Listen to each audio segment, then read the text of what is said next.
Hello everyone, welcome to the Mauryavati classes. This is Rinku Maurya. Assessment year 24-25 के लिए कुछ deductions, कुछ एग्जम्पशंस जो कि आपको अलाउड नहीं होंगे यदि आप न्यू टैक्स रिजीम को ऑप्ट करेंगे। कौन कौन से एग्जम्पशंस आपको मिलेंगे, कौन कौन से डिडक्शंस आपको नहीं मिलेंगे, सारी बातों को हम इस वीडियो में डिस्कस करने हैं। इसमें सबसे पहला है HRA यानी हाउस रेंट अलाउंस, जो कि आप सेक्शन 13A में क्लेम लेते हैं।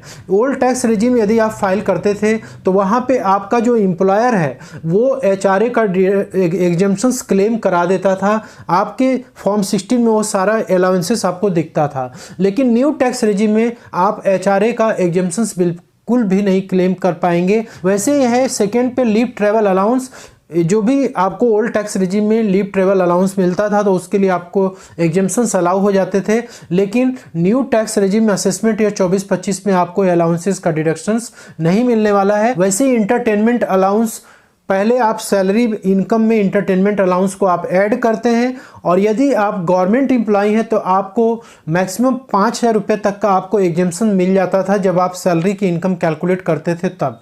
लेकिन न्यू टैक्स रिजीम में ये अलाउंसेस भी आपका जो है एग्जम्पशंस यहाँ पे आपको मिलने वाला नहीं है। मतलब कि आपकी इनकम में इंटरटेनमेंट अलाउंस जुड़ेगा, लेकिन उसका एग्जम्पशंस आपको देखने को बिल्कुल भी नहीं मिलने वाला है। Children education and hostel allowance. Children education आप लोगों को मालूम है कि 100 रुपीज़ पर मंथ पर चाइल्ड, और हॉस्टल के लिए भी आपको 300 रुपये पर मंथ पर चाइल्ड आपको मिलता था, जो कि आप ओल्ड टैक्स रिजीम में आप इसको क्लेम कर पाते थे, उसका एग्जम्पशन ले पाते थे। लेकिन न्यू टैक्स रिजीम में ये अलाउंस भी आपका काट दिया गया है। वैसे माइनर चाइल्ड इनकम अलाउंसेस भी आपको इसमें अलाउ नहीं, एग्जम्पशन नहीं मिलेगा। हेल्पर अलाउंस जो कि आपको मिलता था ओल्ड टैक्स रिजीम में, आपको ये अलाउंसेस क्लेम करने को मिलते थे, लेकिन न्यू टैक्स रिजीम में अलाउंसेस आपके हटाए गए हैं। परक्विजिट्स की बात किया जाए, आपको रेंट फ्री एकोमोडेशन हो, फर्निश्ड हाउस हो, जो कि आपको एम्प्लॉयर की तरफ से मिलता था, और इलेक्ट्रिसिटी, गैस और गार्डनर की सुविधा, ये सब फैसिलिटी मिलती थी, और इसमें आपको एग्जम्पशंस मिलता था सैलरी में। लेकिन न्यू टैक्स रिजीम में परक्विजिट्स का भी आपको कोई भी एग्जम्पशंस यहाँ पे देखने को नहीं मिलेगा। सिर्फ और सिर्फ जो ऑफिशियल परक्विजिट्स हैं वो उसका आपको एग्जम्पशन मिलेगा। स्टेट गवर्नमेंट एम्प्लॉय को 2500 का प्रोफेशनल टैक्स का डिडक्शंस मिलता था, लेकिन न्यू टैक्स रिजीम में ये प्रोफेशनल टैक्स का भी आपको डिडक्शंस बिल्कुल भी नहीं मिलने वाला है। फूड अलाउंस आपको जो है 50 रुपया पर डे के हिसाब से फूड अलाउंस पहले अलाउ होता था न्यू ओल्ड टैक्स रिजीम में, लेकिन न्यू टैक्स रिजीम में कंप्लीटली इसको हटा दिया गया है। अदर स्पेशल अलाउंस सेक्शन 10-14 में, जैसे कि वहाँ पे ट्रैवलिंग अलाउंस होता था, यूनिफॉर्म अलाउंस होता था, ठीक है, और भी कई सारे अलाउंसेस की पूरी लिस्ट दी हुई है। लेकिन ये सारे अलाउंसेस भी आपके न्यू टैक्स रिजीम में आपको अलाउ होते हुए नहीं देखने को मिलेंगे। सिर्फ और सिर्फ स्पेशल अलाउंसेस में कन्वेंस अलाउंस आपका अलाउड है। यदि आपको जॉब पर्पस के लिए कोई भी अलाउंस मिलता है, आप जो है ट्रैवलिंग करते हैं एक जगह से दूसरी जगह ऑफिशियल पर्पस के लिए, तो उस केस में अलाउ होगा, और बाकी सारे special allowances new tax regime में अलाउ नहीं होंगे। और न्यू टैक्स रिजीम में क्या क्या डिडक्शंस या एग्जम्पशंस अलाउड हैं उसको हमने ऑलरेडी एक वीडियो अपलोड की हुई, उसमें आप उस चीज़ को देख सकते हैं।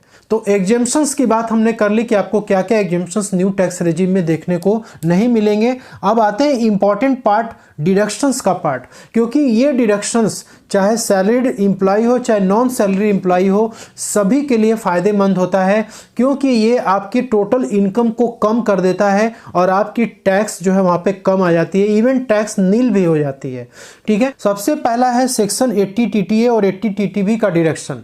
80 TTA का डिडक्शंस आप क्लेम करते थे जब आप ओल्ड टैक्स रिजीम में ITR फाइल करते थे। आपको सेविंग बैंक का जो इंटरेस्ट मिलता था, सबसे पहले तो उसको आपको अपने इनकम अदर सोर्सेस में शो करना होता था, फिर आप मैक्सिमम 10,000 तक का डिडक्शन 80 TTA में आप क्लेम कर पाते थे। और वहीं पे कोई सीनियर सिटीजन यदि अपनी ITR को फाइल करता था ओल्ड टैक्स रिजीम में, तो उसको फिक्स्ड डिपॉजिट का इंटरेस्ट, सेविंग बैंक का इंटरेस्ट या कोई अदर इंटरेस्ट जो मिलता था, तो मैक्सिमम 50,000 तक का डिडक्शंस वो क्लेम कर पाते थे। लेकिन सीनियर सिटीजन और नॉर्मल सिटीजन असेसमेंट ईयर 24-25 के लिए यदि अपनी ITR को न्यू टैक्स रिजीम में फाइल करने की प्लानिंग कर रहे हैं, तो ये दोनों डिडक्शन डिडक्शंस आपको बिल्कुल भी नहीं मिलने वाले हैं। नेक्स्ट है interest and principal on housing loan section 24B and section 80C।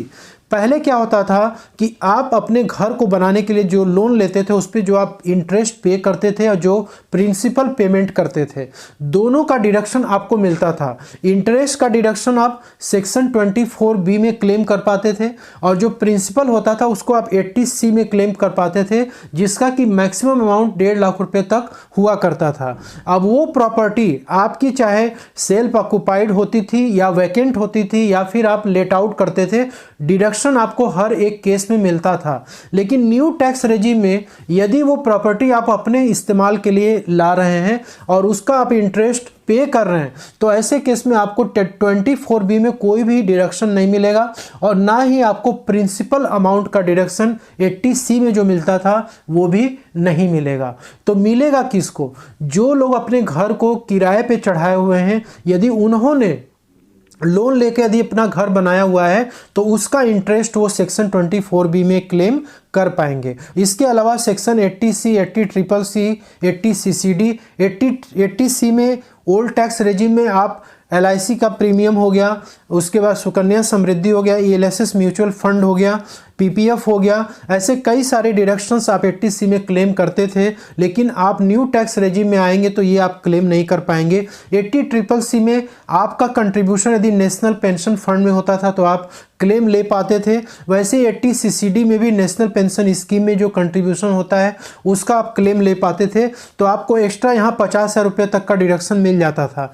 लेकिन असेसमेंट ईयर 24-25 में यदि आप न्यू टैक्स रिजीम को ऑप्ट करेंगे तो आपको इसमें कोई भी डिडक्शन नहीं मिलने वाला है एक्सेप्ट 80CCD2 का, यानी कि कोई एम्प्लॉयर यदि आपका नेशनल पेंशन स्कीम में आपके तरफ से कंट्रीब्यूशन करता है तो उसका डिडक्शन आपको मिलेगा। वहीं पे 80D की बात की जाए, मेडिकल हेल्थ इंश्योरेंस का प्रीमियम, उसका डिडक्शन आप नहीं ले पाएंगे। 80DD यानी कि जो पर्सन डिसेबल्ड होता है उसके लिए आप मेडिकल ट्रीटमेंट कराते हैं तो उसका डिडक्शन न्यू टैक्स रेजिम में आपको नहीं मिलेगा। 80DDB में आप यदि कोई क्रॉनिक डिजीज़ के लिए ट्रीटमेंट कराते थे तो उस पर आपको ओल्ड टैक्स रेजिम में डिडक्शन मिलता था, लेकिन न्यू टैक्स रेजिम में आपको नहीं मिल पाएगा।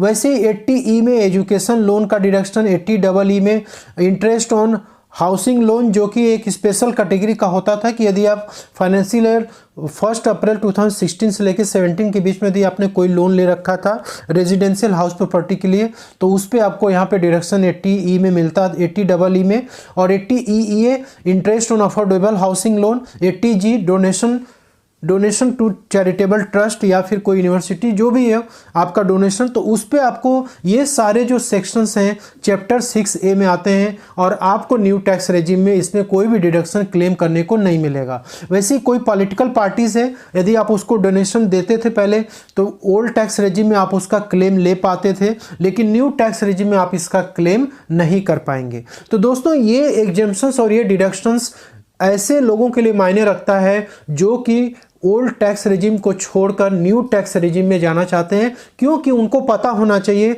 कि हमारी इनकम क्या है और हमारे डिडक्शंस हमको क्या क्या मिलने वाले हैं, ताकि वो अपना इनकम कैलकुलेट कर पाएँ और कंपेयर कर पाएँ कि उनके लिए ओल्ड टैक्स रेजिम बेहतर है या फिर न्यू टैक्स रेजिम बेहतर है। तो दोस्तों मिलते हैं अगले नेक्स्ट वीडियो में, तब तक के लिए जय हिंद जय Bharat. Thank you so much for watching this.